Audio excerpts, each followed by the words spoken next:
Good morning, good afternoon. This is Doris Olander out of the Madison VS office, and we experienced an outbreak of HPAI in 2015. And one of the challenges we had was one of the producers was a shell egg layer facility. And at the time the virus was detected, there were several 100,000 eggs wrapped on pallets. In addition, eggs that were in transit were returned to the facility, and approximately 1 million shell eggs on pallets were present at the time.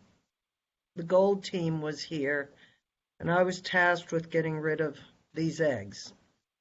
And it took some time and a lot of web surfing until the idea of a biodigester came up.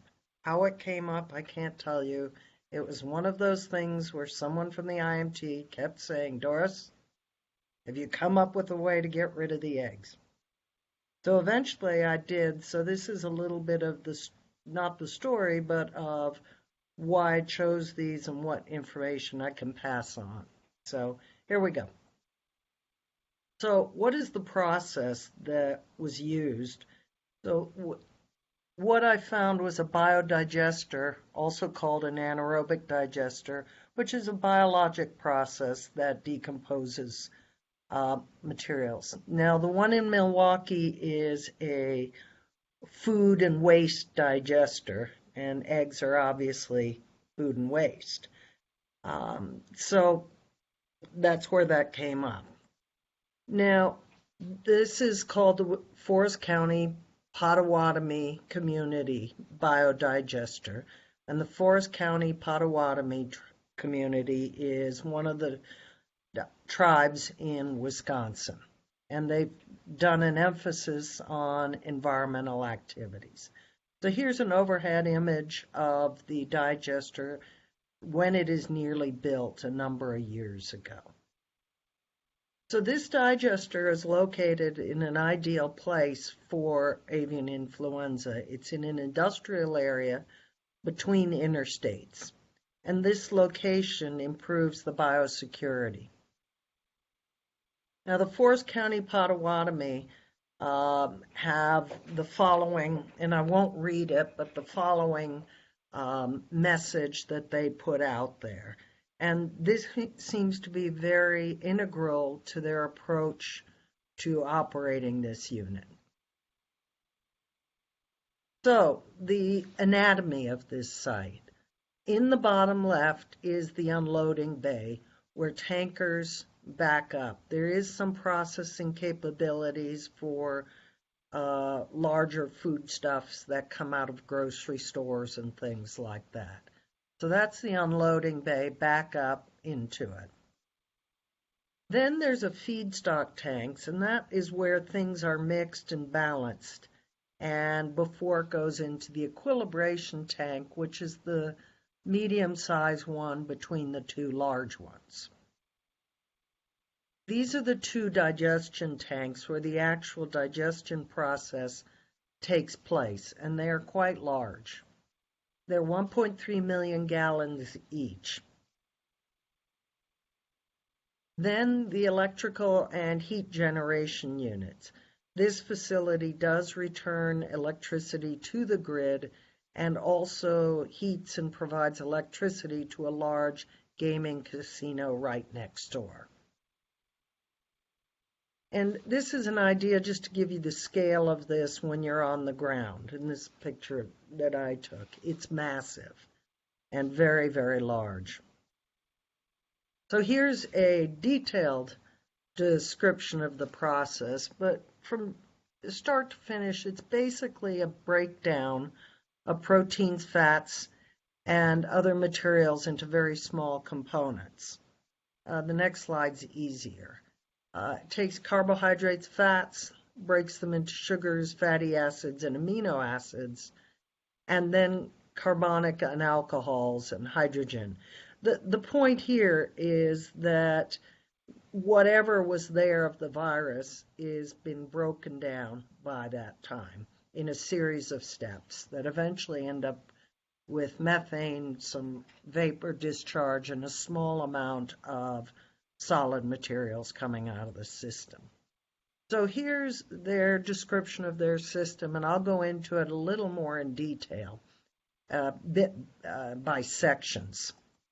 So the first section is arrival and dilution and temperature adjustment from the tankers. And as you can see on the left, the tankers come in, unload to the feedstock tankers. They go into the equalization tank of 160,000 gallons. And in there, temperature and mixture is adjusted. Now, these systems are living systems, and so they can be damaged. The biological system can be damaged by improper materials going in, and the bacteria balances can be thrown off, leading to what was described to me as an upset tummy by the engineer. This is the part that many of you would be interested in, is the hydraulic retention time is the time that is a measure of the length, the average length of time that a compound is in residence in these tanks. So the retention time in these big 1.3 million tanks is approximately 30 days, and the temp is maintained quite strictly at 99 degrees Fahrenheit. So you have some temperature, you have significant retention, and you have very substantial dilution. So the second system is in there is the biogas production.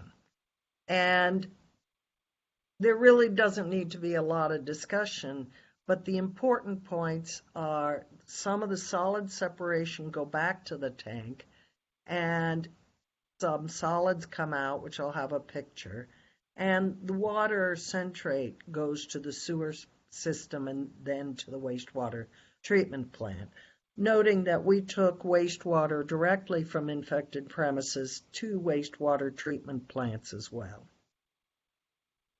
This second part is just a more detail.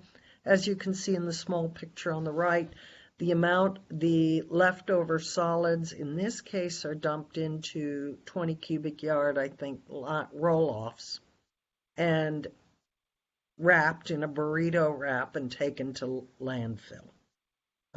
It can be composted. Other plants do add this to compost, but at this time it's less expensive to take it to landfill because the volume is quite small.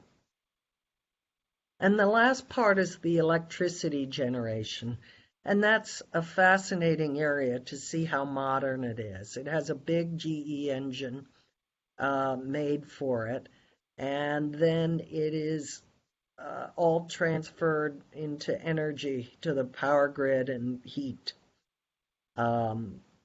It's really very, very modern.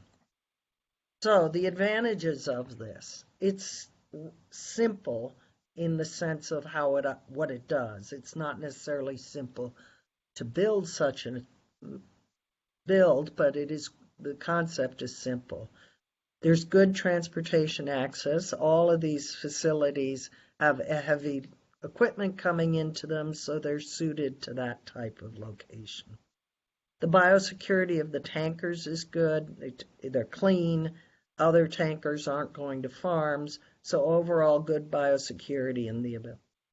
The hookup at facilities, excellent. It's a typical liquid hookup at a facility, so there's minimal opportunity for leakage beyond a few drops of material.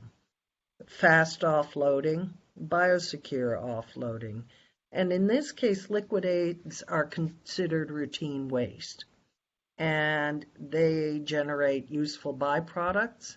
It's easy to explain to the public or other stakeholders, and I particularly like this, and the cost to us for disposal was not that high.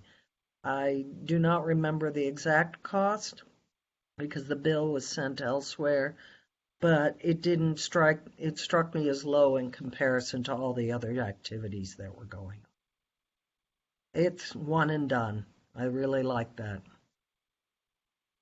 So, the disadvantages. And notice I'm referring to liquid eggs here. There's relatively few of these commercial food waste facilities in the U.S. However, I'm not sure if other facilities would be able to handle this. There's one up in the northern part of the state near slaughter plants that handles blood and paunch manure. So there are other facilities out there that may be able to handle this type of material. There's a business reason why they may not always be available, and that's because they have limited excess capacity to accommodate a surge from an outbreak. So they may not be able to handle that surge. However, a question that might be asked is, can we store liquid eggs and titrate it into the system as room becomes available? Now, key here is that they cannot handle shells, and that's why I referred to liquid. However, as you can see, the shell eggs are wrapped on pallets. And the question is, how do you get this shells create a cement-like sludge in the piping systems? So they're not, they don't want those, nor do the trucks.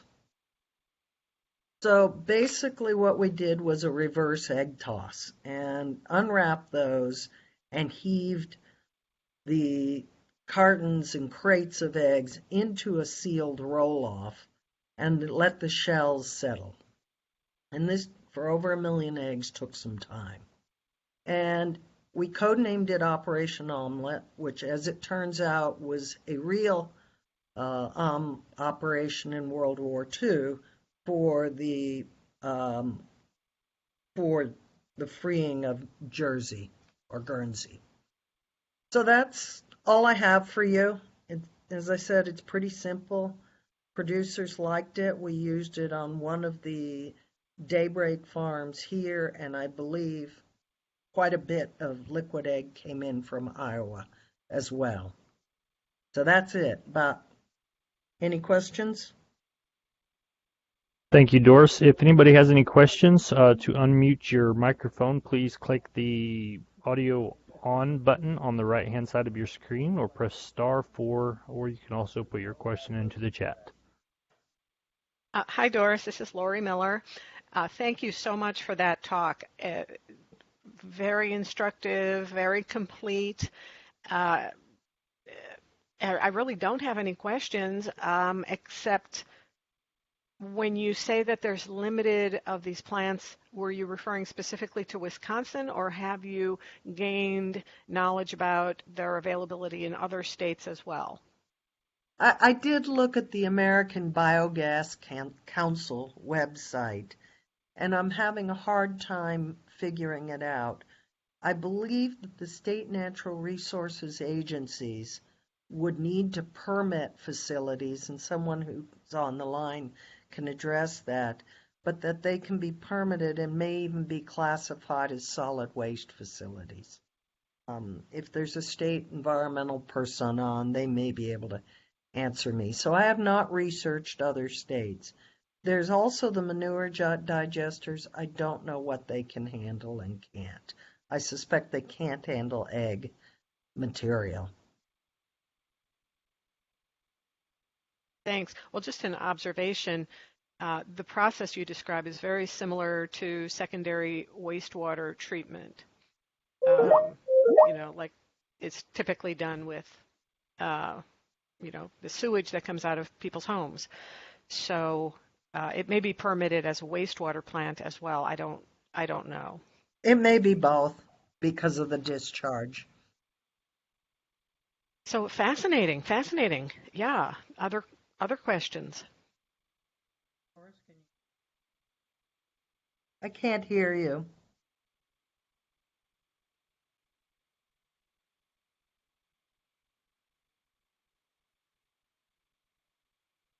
Can you hear me now?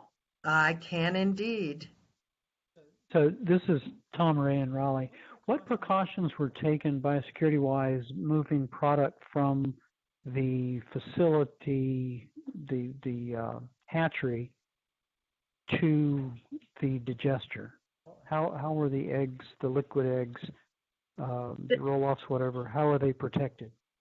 The roll-offs, a tanker truck came and drafted or sucked the egg material up, the liquid egg material from the sealed roll-off, and leaving the shell deposits at the bottom with 6 inches or so of fluid on top. So, and I must have missed saying that in there. So it was transported by tankers, and then it was a routine liquid hookup at the plant, and it was C&D'd off the facility. So when the tanker left the infected premises, it had been cleaned and disinfected.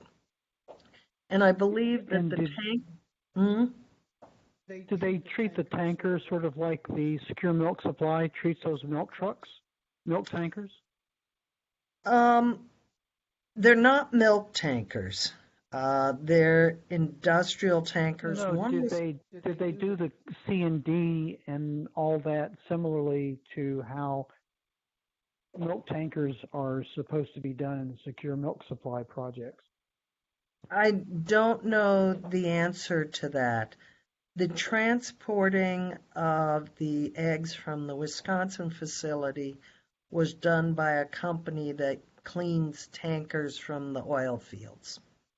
So I asked them to clean the tankers. I did not spend a lot of time figuring out. Another one of the tankers belonged to the infected premises, and they handled it, and the field staff would have overseen that. Okay, thanks. It would be good to have a protocol for that, or at least some standards that it be cleaned out. At the time, we didn't have time, and the risk, the infected premises, their tanker, they did clean out. I don't know who supervised it. And the other location, I asked them, I don't know if they invoiced it, and these were not going to farms as well. These were industrial, hauling industrial materials.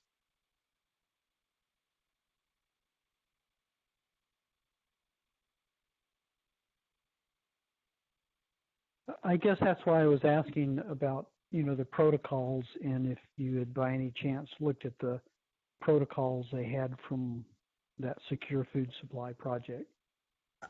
To be honest, I didn't even know about the Secure Food Supply at that point in 2015.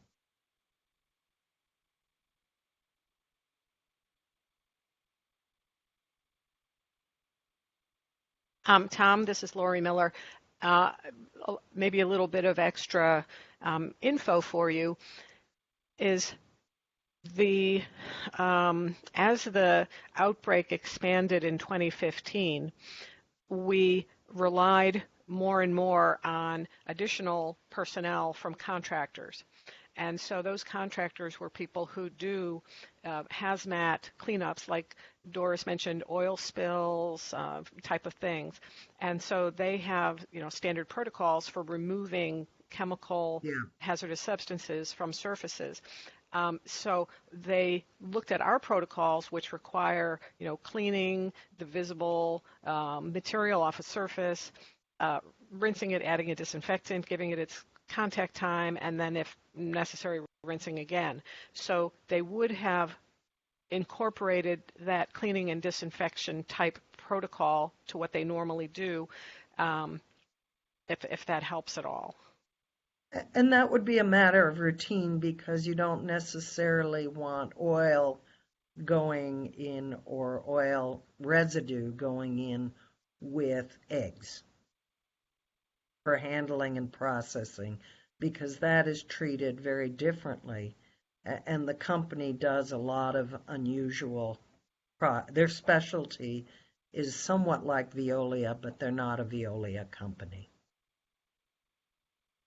It's interesting that they have that issue with shells. In North Carolina, they approved an anaerobic digester through all the state environmental and all the approval process, but this is for a 12,000 sow farm, and they not only handle the manure, but they handle all their mortality.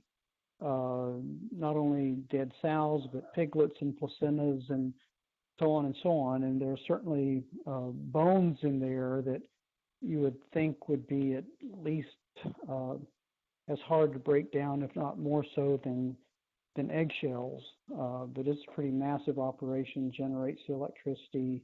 And anyway, thanks. This plant is not, and I've toured it, is not designed for that at all. They may have a grinder elsewhere, but the hookup is just a typical liquid hookup, and then it goes through pipes, and as you run shells through, they settle, and the liquid doesn't necessarily push it along.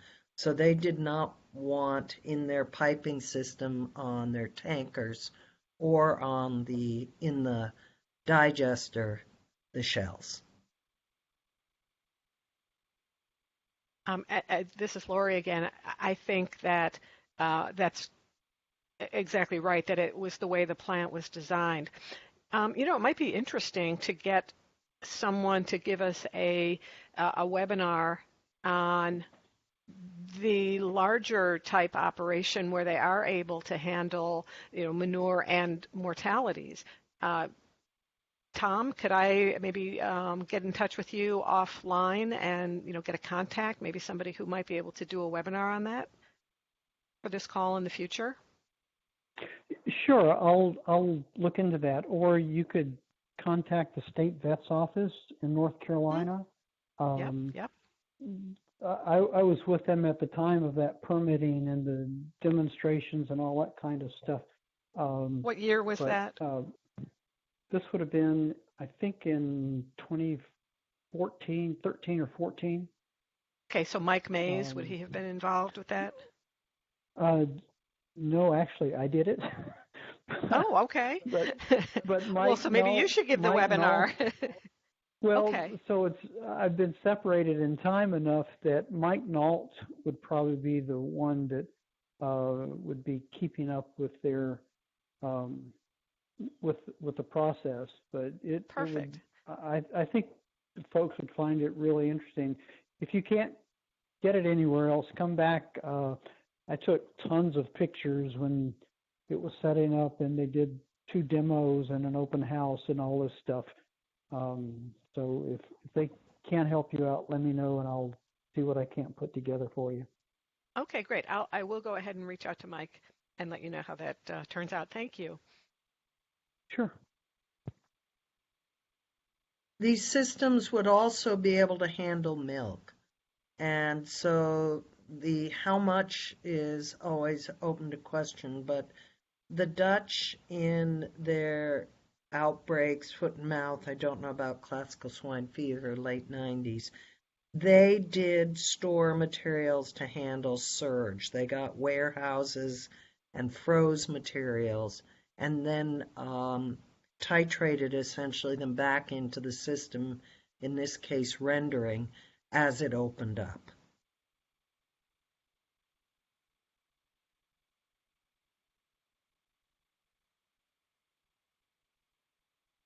Fascinating information. Thank you so much, Doris. Are there other questions?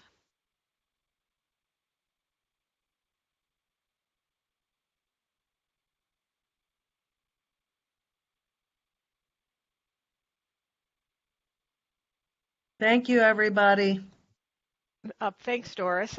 Before we close the call, I'd like to pose a question to the participants. Are there other topics that you would like to hear about on these calls? Currently, I have a list of possible future topics. Next month, January 10th, we're going to have a briefing on ventilation shutdown as it was applied in Indiana. I don't have anything scheduled February and beyond, but I have some things on the topic list. And those include outcomes from the rendering workshop, aquaculture event, A new one added today was animal handling. If perhaps an overview of issues with animal handling during a response for different species. I've added the North Carolina anaerobic swine digestion topic. Perhaps an update from the National Veterinary Stockpile. The potential for HPAI to spread from composting, although that will be further out in time because that study is not complete yet, as I understand it. And then mass large animal disposal overview. Are there other topics that folks are interested in hearing about that they want to share on this call, or also by email after the call? Lori, this is Doris. Are there, I don't know how familiar this group is with what the expectations are for information that would need to go in EMERS and a basic level of familiarity of what EMERS means to us in terms of regulation and C&D, getting these farms released. So the focus of this group is 3D. Are you thinking of an aspect of EMERS that is 3D specific? Correct. Yes. Okay, great. Because we need to be able to put that in get that information in, dates of composting piles,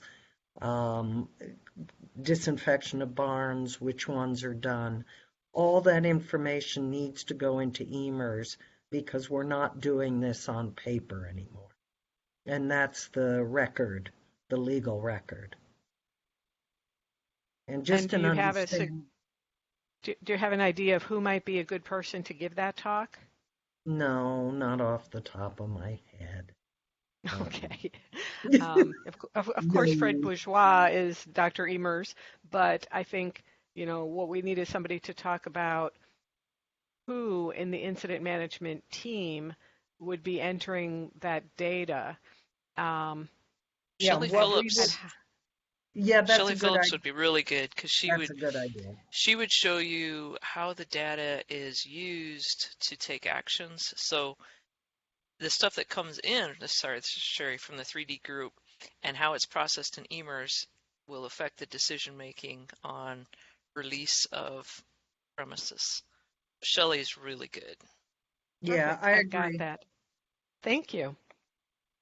Other things that people would like to hear about?